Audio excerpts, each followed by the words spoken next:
Hello students, मैं अश्विनी कुमार आपका अपना YouTube channel UP board online education पर स्वागत करता हूं।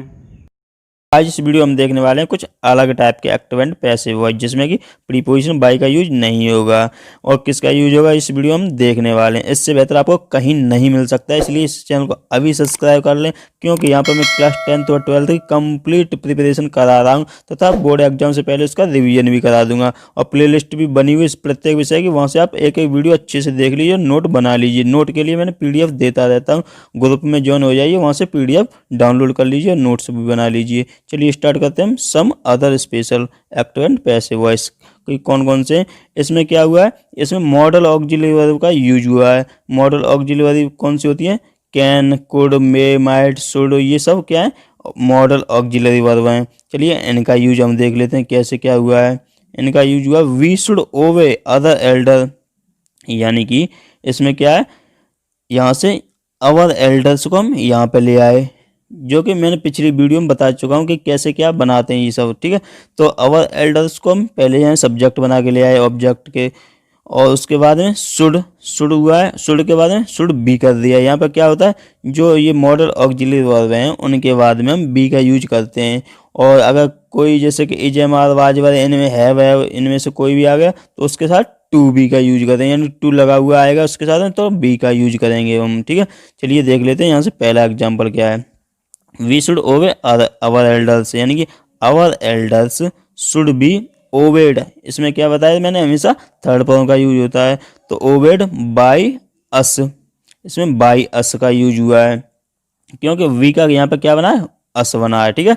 और बाई का यूज यहाँ पे अभी हो रहा है, जैसे आगे नहीं होगा, मैं आगे और भी एग्जाम्पल बताऊंगा उसमें नहीं होगा, ठीक है, ये चिंता मत कीजिए। You must finish the work, इसमें क्या है, इसमें यहाँ से ऑब्जेक्ट है द वर्क, तो इसे हम सब्जेक्ट के रूप में यहाँ पे ले आए। द वर्क मस्ट बी, यानी कि मस्ट के साथ में क्या है, बी आया है, और उसके बाद में फिनिश, फिनिश्ड का यहाँ से बन गया, फिनिश्ड हो गया है, और यू बाई यू हो गया यहाँ से, यानी कि सब्जेक्ट का ऑब्जेक्ट बन जाता है, ऑब्जेक्ट का सब्जेक्ट बन जाता है, और जो हमेशा थर्ड फॉर्म का यूज होता है पैसिव वॉइस बनाते समय, ये बात आपको याद रखनी है। He can do the work, तो द वर्क ऑब्जेक्ट है, तो यहाँ पे ले आए हम कैन, कैन के साथ में क्या है, कैन बी आ गया, डू का डन हो गया थर्ड फॉर्म, ही यहाँ पे आ गया बाय हिम करके ऑब्जेक्ट के रूप में, ठीक है। ऐसे ही है, आपको देख लेने, और भी ये एग्जांपल दे दिया मैंने, ये सब देख लेने हैं। चलिए हम और देख लेते हैं यहाँ से नोट, यहाँ से क्या है नोट में। पहला इसमें present perfect continuous, past perfect continuous, future perfect continuous तथा फ्यूचर कॉन्टिन्यूअस टेंस की पैसिव नहीं बनती है। ये नोट करके अच्छे से लिख लेना, ये चार की नहीं बनती है, और जो बाद बाकी बचे 8 उनकी बनती है, ठीक है।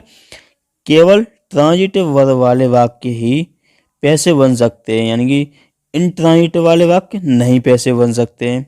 इंट्रांजिटिव वर्ब का ऑब्जेक्ट न होने से पैसिव वॉइस नहीं बनता है।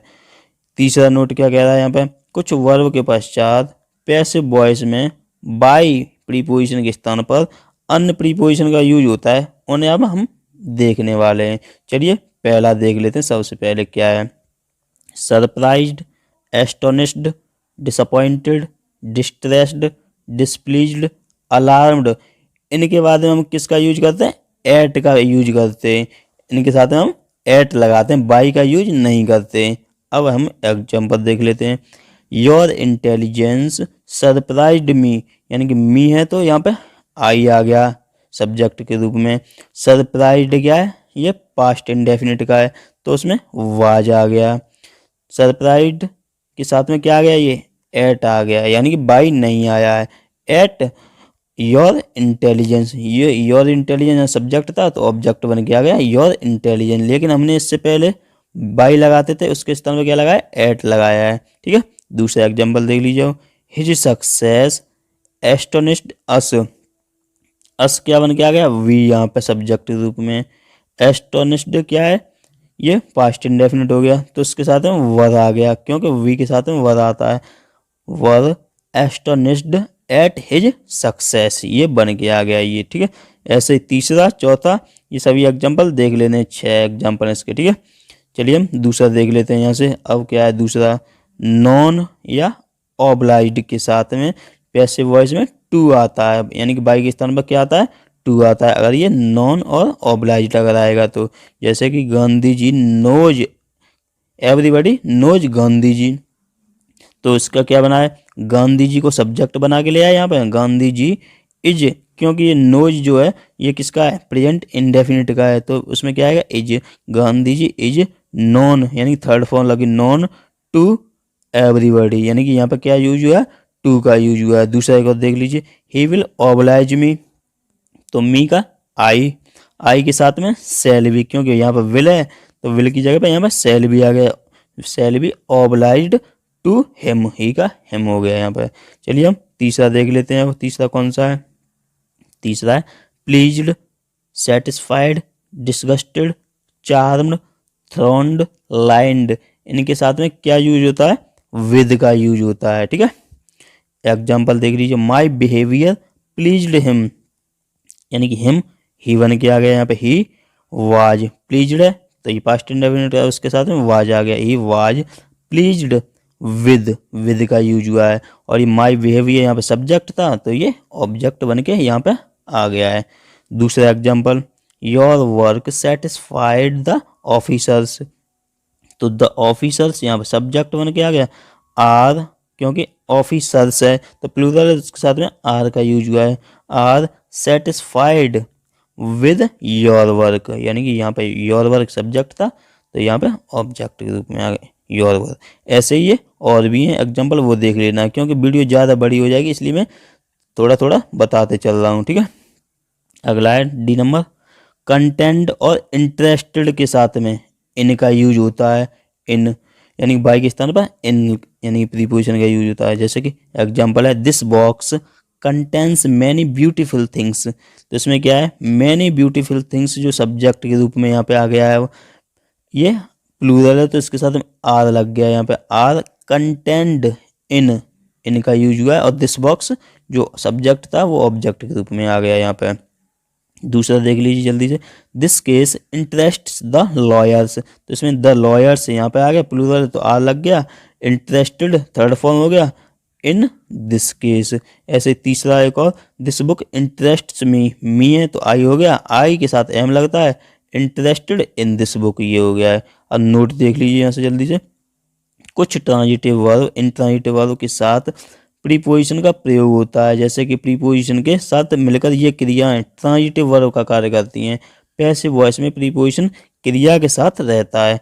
एग्जाम्पल देख लीजिए जल्दी से, the girls laughed at me, तो मी है तो मी के साथ आई आ गया, आई वाज, क्योंकि पास्ट इंडेफिनिट तो वाज आ गया, आई वाज लाफ्ड एट का यूज हो गया, laughed eight by the girl, laughed eight पूरा था तो उसके साथ में पूरा बन गया ऐसे ही, लाफ्ड एट ही। दूसरा, he looks after my children, तो माई चिल्ड्रन यहाँ सब्जेक्ट बन गया, are looked after by him ये हो गया। नोट पांचवा देख लीजिए जल्दी से, अब ये क्या कह रहा है, जिन वर्ब के दो ऑब्जेक्ट होते हैं पैसिव वॉइस में बदलते समय उनमें से एक सब्जेक्ट हो जाता है तथा दूसरा अपने स्थान पर ऑब्जेक्ट बना रहता है। कैसे बना रहता है, ये एग्जाम्पल है, ही गेव मी अ रुपी, तो इसमें क्या हुआ है, आई, यहाँ पे दो ऑब्जेक्ट हैं, एक आई है यानी मी है यहाँ पे एक ऑब्जेक्ट मी, और ये अ रुपी है दूसरा ऑब्जेक्ट है। ठीक है, तो इसमें आई को हम यहाँ पे ले आए, I was given a rupee by him, यानी कि ही यहाँ पे ऑब्जेक्ट बन के आ गया, अ रुपी वहीं के वहीं रहा है, ऐसा कैसा ही। दूसरा है, अब इसमें अ रुपी को सब्जेक्ट बना लिया है, a rupee was given me by him, ये ऐसे बन गया है। ऐसे ही एक और समझ लीजिए यहाँ से एग्जाम्पल, एक और है, आई टॉट हिम इंग्लिश, इसमें हिम भी ऑब्जेक्ट है इंग्लिश भी ऑब्जेक्ट है, तो इसमें ही पहले हिम से बनाते हैं, he was taught English by me, ये यहाँ से हो गया। अब इंग्लिश को हम सब्जेक्ट के रूप में ले आते हैं, English was taught to him by me, यानी कि हिम से पहले क्या लगा दिया, टू लगा दिया है, टू लगा के भी बना सकते हैं और बिना टू के ऐसे भी बना सकते हैं, ये बना दिया। ठीक है, अगला है नोट 6, छठवां नोट देख लीजिए। अब ये क्या कह रहा है छठवां नोट, कभी कभी पैसिव वॉइस में कार्य करने वाले डूअर का प्रयोग नहीं होता क्योंकि वह महत्वपूर्ण नहीं होता है, यानी कि उसका यूज करिए या ना करिए, ठीक है, उसका कोई मतलब नहीं है। Someone has stolen my pen, जैसे कि my pen has been stolen, इसमें हमने किसी डूअर का प्रयोग नहीं किया है। ऐसे ही ये example, people speak English all over the world, यानी कि तो इसमें English is spoken all over the world ऐसे कर दिया है, इसमें कोई डूअर का यूज नहीं हुआ है। ये सेशन आपको पसंद आया हो तो इसे लाइक कीजिए, आप इस चैनल पर नए चैनल सब्सक्राइब कीजिए तथा अपने फ्रेंड्स को भी शेयर कर दीजिए, क्योंकि यहाँ पर कंप्लीट सिलेबस मिल रहा है। कुछ समझ में ना आए हो तो कमेंट में टाइप कर देना, पीडीएफ का लिंक मैंने डिस्क्रिप्शन में दे दिया है, वहाँ से डाउनलोड कर लेना और अच्छे से नोट्स बना लेना। Thank you friends and have a nice day.